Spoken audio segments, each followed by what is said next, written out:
And what's up, everybody? Welcome back to the channel. It is your boy, Cheap Ludes. And let's look to the future and talk about NBA 2K22. Yes, I'm on NBA 2K21, but let's talk about some things 2K can do to address the issues that we've had with the game and improve 2K21. Because in a lot of aspects, 2K21 was a high point for 2K in regards to the game itself and the game mode of my team, and in a lot of regards it was a low point. So let's look back at some of the things introduced this year, and let's look back at things they can change and upgrade in relation to all the game modes that we've come to expect from 2K. Number one, all right, next year this cannot happen again. I just want to start with that. Like, when there's 1 month left, you guys cannot abandon the game. And I mean you guys, I'm talking specifically to 2K, who will never see this video, but 2K cannot abandon the game with 1 month left. That's just stupid and really rude to the people who stuck it out and played this game all year. This is supposed to be the time where you can actually enjoy yourself, where every card is overpowered. You don't feel like you're chasing, greater and greater teams at this point. Every card does everything. This is when your no money spent guys have the same equal advantage as everyone else. Like, you can't just give up on the game at that point and make it unplayable and nobody's left in the proverbial streets to even play the game. Let's talk about the agenda. I think the agenda was okay. Like, they implemented it pretty well, honestly better than I thought they were going to. Now, the 40 tier levels are fine. If they want to keep it the exact same, that's no biggie. I would just hope they keep original owners out of it, because I do hate that for sure. Like, I really hate the original owner stuff. So like, I can only get the XP if I open packs and I happen to draw this player. Like, I do hate that. So I do hope they get rid of it, but I'm not really holding my breath on that one. That's just another way for 2K to squeeze out pack revenue, so it's probably here to stay. Now, one thing I would like to see is a system similar to MLB The Show, and I believe Madden might have a similar system. I'm not sure about FIFA Ultimate Team or NHL or anything else, but I would like to just get XP when I finish a game. Like, if I win, get a little bit more XP. If I lose, just get a little bit less XP. When I do anything, I would like to get XP. You can bump up this from 150,000. By the way, I only have 120 for Kevin Durant. It's just so much work. I just don't feel like doing it. Like, to be honest, I have like no motivation to play this game right now. But if I was able to earn XP just by playing the game instead, I think I would have a little bit more reason to play it. You know what I mean? Even if they raised it to, I think MLB The Show is a little bit high sometimes. 600,000 is like a lot. So maybe not that high in regards to 2K, just because I have to play like a lot of games, and maybe like 300,000, like a happy medium between the two would be nice. 300,000, but you get XP for actually just playing and finishing games. I think that would be fine. It's not necessary, though. If they kept it the exact same way, it's fine. It's very attainable. I'm not really too upset about it. The Ascension. I love the Ascension. I think the prizes for the agenda are fine. Just get rid of this one token, though. Just like literally give us anything else. It truly doesn't matter what it is. Just the one token is almost insulting, to be honest. Now, the Ascension, I love the Ascension. The only gripe I have with it, obviously besides the fact that it's RNG based and like super frustrating because of that fact, is just that you don't get any chances to get those older cards if you miss them during a season. So, and it's very possible you will. Like, I think I've only gotten 2 or 3 of the Ascension cards. I think I have Bob Lanier Season 1. I got him pretty early. And then I didn't get any of them for like 4 seasons. And then I think I got Rodman and Moncrief. So, like, it's very possible you're going to miss some cards. Are any of them game-changing? No, but as a collector, I'd like to have them. So, take the old cards, just put them on, like, board 2 or even board 3 as additional prizes, just to give people an additional chance to get some of these cards. Look, take out a 250 MT card and just put, like, a Season 5 guy in there. Like, who cares, dude? Doesn't matter, but like, if I didn't get Dennis Rodman, I would still want an opportunity to get Invincible Dennis Rodman, especially if I'm a Bulls fan, you know what I mean? So that's just definitely something that I'd like to see. Like, let's say Season 1 Ascension guy next year in 2K22 is Walt Bellamy. So they bring Walt Bellamy in the game, right? I haven't got to play with that guy in 2K. I don't know if I have ever, right? Whatever. Let's say I go through and I miss him somehow, very easily, not somehow.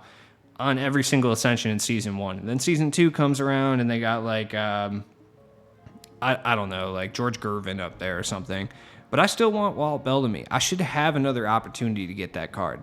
You know what I mean? That's kind of what I'm going for there. Now, let's talk about single player. Domination, I think, should stay the exact same. I don't think there's anything wrong. I think they've improved Domination quite a bit. The 5v5 grind was very overlooked this year, so I would like to see them pay a little bit more attention to it. But adding 3 additional Dominations was cool. I like that. If you guys have any specific like improvements to Domination or tweaks, like definitely let me know down in the comments. I just can't think of any. Maybe like dynamic rosters for current, I guess, but it doesn't really make that big of a deal, or make that big of a difference, I should say. In regards to challenges, pretty much all the weekly challenges were just for packs this year, which I mean is for better or for worse. I personally would prefer them implementing a weekly challenge model similar to, I believe it was either 2K18 or 2K19. I can't remember. I think it was 2K18, where you came in and you did your weekly challenges and then you got like a little badge or a little gem. And once you got a certain amount of gems, you got the reward card. And then it went up and up and up and up, and they constantly updated the reward cards you could get. That I liked a lot more. If they were to constantly update it throughout the year, I think it would be awesome. But if they want to keep it the way it is, just don't do it like 2K20, where like 90% of them were like 500 MT. Like, no one wants to do that. Also, like, would it hurt you to keep them all up here? Like, would that really hurt? Like, if I missed one in Season 8, I should still be able to go do it in Season 9. You know what I mean? If I missed one in Season 1, I should be able to go back and do it again. Spotlight challenges, very divisive in regards to the Gauntlet ones. I personally, I don't know about Gauntlet. Spotlight Sims are Spotlight Sims. Just drop more of them. It's all I care about. Triple Threat Spotlight Sims were okay. I don't really have any gripes. Personally, I wish they were all just like the first Spotlight Sims we got, because that was the best balance, I think. And they was themed pretty good, but an additional Spotlight Sims offline grind would definitely be appreciated. 2K does a pretty good job of putting out a lot of offline grind content, though, I will say, in comparison to some of the other games. Like, that's my one like real gripe with MLB The Show, is they really do not put too much work into offline grinds. It's just Conquest and Showdown pretty much exclusively. And I mean, 2K kind of did it this year by not giving us a lot of 5v5 stuff and giving us a lot more triple threat stuff, but at least they constantly put like 5v5, or not 5v5, but like offline grinds into the game, and like at least some reason to play offline stuff. Moments challenges, I would like to see them go more in the MLB Show and Madden direction, where they're like more moments from history as opposed to like moments, if you know what I mean.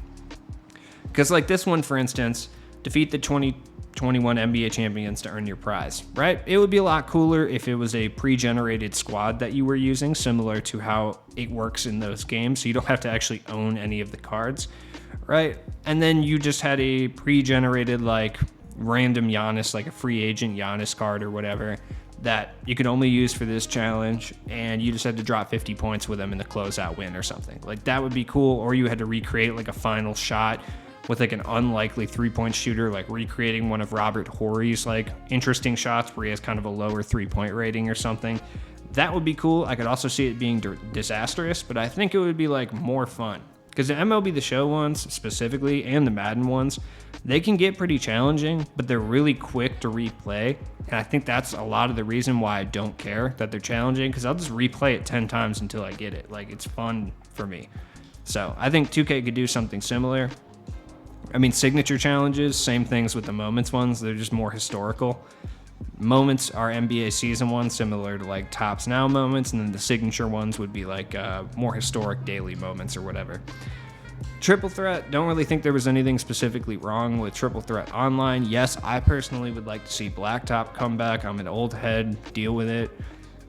I would like them to give us more chances to get the old cards, though. Like, I never got Wayne Embry. I would have liked to get Wayne Embry. Even now, at this point in the game, I would still like to get Wayne Embry, right? Just because that's a card that I never had in my collection. I'd like to get it. So more events centered around getting the older Triple Threat cards would be cool. The one thing I will say is they made the Triple Threat cards very OP this year. Like, a lot of them were incredibly good. The problem that it happens is that 2K makes the drop rate for those cards incredibly low. A la Terry Dissinger and Wayne Embry. I believe I played 500 games to get Wayne Embry or some astronomical number like that, and I never saw him. I know people who played like 800 games to get Dissinger and never saw him. So I just wish the drop rates were a little bit higher. Maybe even going to a Plinko as opposed to a random vault wouldn't hurt. Though 2K, by the way, does use like some sort of algorithm for the Plinko. If you notice the bigger prizes, the balls bounce a little bit more than they do on other ones. So, something to think about. They really don't need to change anything in freestyle. Though it would be cool if in freestyle you could have a defender. You know, that would be cool. Like if that's a change they wanted to make to freestyle, I would like that. So I could practice like shooting over people. That would be pretty tight. I don't know. Just a thought. Multiplayer time. All right, draft mode will be cool. Obviously, I would like a casual mode. I'll just say that right off the bat. A casual mode with low rewards that I could just play for fun would obviously be tight, but it'll never happen, I don't think. Draft mode will be cool as long as they continuously update it and put in events. Like if we're in Season 6 and then we have an event in draft mode for like a special group of cards or whatever, but you can only draft players that were from like Season 1 and 2, that would be super sick. I would play that like a lot. So something, I don't know. It remains to be seen. The last time they had draft mode, they never updated it after a certain point, and that's kind of what killed the mode. So hopefully they've learned from that mistake. We'll see. Triple Threat Online's fine. It really is dependent on the gameplay, so there's nothing they can really do to change it. Yes, I would like Blacktop instead, but I'll never get that. Triple Threat Online is here to stay, I believe. Matchmaking they need to change, though. I don't know what they did this year, but matchmaking was near impossible to kind of figure out. So going back to maybe even 2K20's matchmaking, where it isn't overall matchmaking, would be a lot better than whatever they did this year. Like, I don't know if they actually did skill-based matchmaking, or because it was split between two gens, it just felt like they were doing that. I don't know. It's not sure. My Team Unlimited. Yeah, I'm 0-2. I don't care. I'm proud out here. I hate it. I hate Unlimited. The one way they could make me not hate Unlimited would be to make it a point-based system with a variety of prizes. This system sucks, right? This is the worst system. I hate it. This is even worse than 12-0. People are actively wanting the 12-0 back. That should never happen. Nobody should ever want to subject themselves to that, but they do, because this sucks so much more. Look, they need to take my idea, for real. I'm not like having ego tripping right now or anything, but I think my idea is really good. A point-based system, you get a certain amount of points for a loss if you complete the game, more points if you win, obviously. Then you add multipliers for win streaks, etc. And once you get to a certain point threshold, then you get the grand prize, and there's obviously prizes all the way down. My thing is, if you play 100 games of My Team Unlimited, like you sit there and you, even if you lose all 100, but you finish every single game of My Team Unlimited, you should get a prize. Like, you should get something. Should it be the greatest prize available? No. But should it be a solid prize, like something, some packs, like anything? Absolutely. You should be able to get something for that. And that's where the point-based system, I think, would help you out. If you were to lose 100 games, it'd probably only get you to like the second or third out of 10 tiers in regards to points, maybe like fourth tops. But that's still a prize that you should be able to get. You know what I mean? If you're going to sit here and put that many hours into this game, you deserve to get something in return, is basically what I'm saying. And I think a lot of people in the 2K community don't believe that. Like, especially in the My Team community, if you're bad at the game, a lot of people just, basically are like, well, you don't deserve prizes. Like, because you're not good. You have to get good, and then you can get prizes. That's not how a video game should work. It really isn't. To get the best available prizes, sure, absolutely. But to get, like, a crumb of prizes, you have to go get good. No, dude, some people have like lives. They have play this for fun. Like, let them get some prizes too, dude. Stop being a weirdo. All right, My Team Limited. The problem that I have with My Team Limited is not even that the ring is RNG based for the most part. It's just that it's only a weekend league thing, and I think it'd just be so much better if you just extended it from Friday to Friday, just a week. Because if you miss a ring because you can't play during a certain weekend, which happens to a lot of people because, life, you shouldn't be punished and you are not allowed to get that card anymore. That sucks. you should be able to play the entire week. Or at least, if they're going to keep it on weekends, just have some sort of event where you're able to go back and get rings you missed, right? Something like that. Because I haven't missed any limited rewards, except I missed Ralph Sampson, and then I just didn't even play that final weekend for Kukoc, which I do regret. Now I have no way to get him. That kind of sucks. And I'm not going to get Dirk because I played 0 limited games this weekend because I have no motivation to. And last weekend I was moving, so I didn't have a chance to play it all. And now I won't get Dirk. At least he's purchasable, but it still kind of sucks. 2K at least did kind of a step forward by showing us the pack odds, but they need to actually show real pack odds. I need to see what a Pink Diamond, a Galaxy Opal, a Dark Matter, an Invincible, and a GOAT are in odd form. Yes, even if they change it to how MLB The Show or Madden does it, where it'll say 1 out of 10 as opposed to 10%, which is kind of slimy in its own way because it makes it look a little bit better, but it's fine, whatever. Even if they did that, if it said 1 out of every 25 packs, right? That's still, I know now. I know. And the reason 2K will never do that is because it makes it look like if you open 25 packs, you will get at least one of them, which 2K will always tell you is not going to be the case because the odds don't work that way, or so they say. So that's why they're not going to do that. Super packs are super packs. I mean, whatever. We've seen 2K did good putting out a lot of packs this year in certain seasons, and then in other seasons they just completely fell off a cliff in regards to putting out packs. So I'd like to see them be more consistent. We'll see if that actually happens. Tokens. Look, right off the bat, they need to be better about the token market this year.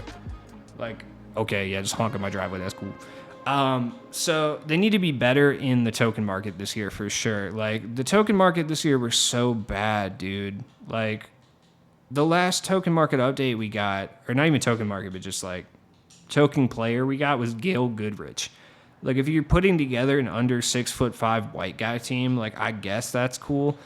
But other than that, that's not cool. We don't want that. Before that, we got Steve Smith, and he was pretty good on Next Gen, I guess. But still, nobody cared. The Pink Diamonds have been terrible. Harrison Barnes was actually pretty decent, but he was one of the newer ones. He has 31 Hoff badges or something.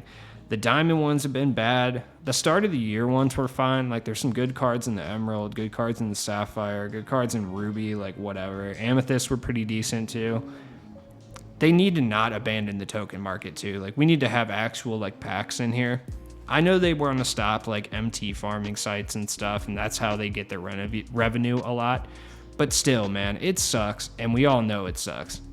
I just want to see packs in there. I used to guap up so hard on the 6 token packs from last year. I believe, what were the packs called? Multidimensional was one of them, and the other one was Lights Out. And then before that, I used to buy, I can't remember if that was 18 or 19, but the 6 token packs were these electricity packs, and I remember Terrell Brandon was in it. He was a Sapphire, and I used to get this dude every 3 packs, I swear. But I used to come up on MT off of those as well. All right, let's round out with a couple of things here. The exchange. Lower the amount of things we need to exchange 2K, especially for the beginning ones. Nobody had this much stuff to get Bob Cousy. Wild. It's crazy, dude. So much. I still don't even have that many Amethyst Lakers players. I still only have 5. That's crazy. It's nuts. Larry Nance even was too much, but at least this was slightly better. But nobody wants to do these because it's too expensive to do it. Look, the beginning of the year Evos are cool and everything, but if you're going to have badge upgrades, you need to find a way to allow us to Evo cards and then still upgrade the badges. You know what I mean? Find a way for Evos to actually mean something. Whether that be tying them directly into limited or what. I don't know. What else was it? Oh, yeah. That's what I was going to talk about right at the end here. 2K needs to add additional tiers like they always do here. Also, you should not have to collect 30 cards to unlock the auction house, okay? That should not be a thing. They need to get rid of that ASAP. The auction house should be available to every single player instantaneously when they boot this game up. 75 cards just to create your team, also really messed up. These two things should not be locked behind a small paywall, a paywall nonetheless. Also, a 500 cards to 2,000 card jump is wild. There should be at least one, if not three, different prizes in between these. And 2,000 to 4,000, there should be at least two or three additional prizes in between Damian Lillard and Jason Tatum. Does that really make it worth it? Not really, but it's at least something. Like, because I'm at like, what, 2,900, and I haven't even really been trying that hard. But like, if there was a 3,000 reward, I would go pick up the additional 77 cards to make that happen, or 67, whatever. I can't do math. I would, you know what I mean? So that's just an additional gripe. But as always, it has been your boy Cheap Ludes. I'm really hoping that some of these things do come true, but it remains to be seen. Check the description for all my stuff, and if you have any additional ideas, like, jump in the comments and drop them. Like, I would love to hear them. Anyways, have a good night, guys. Peace.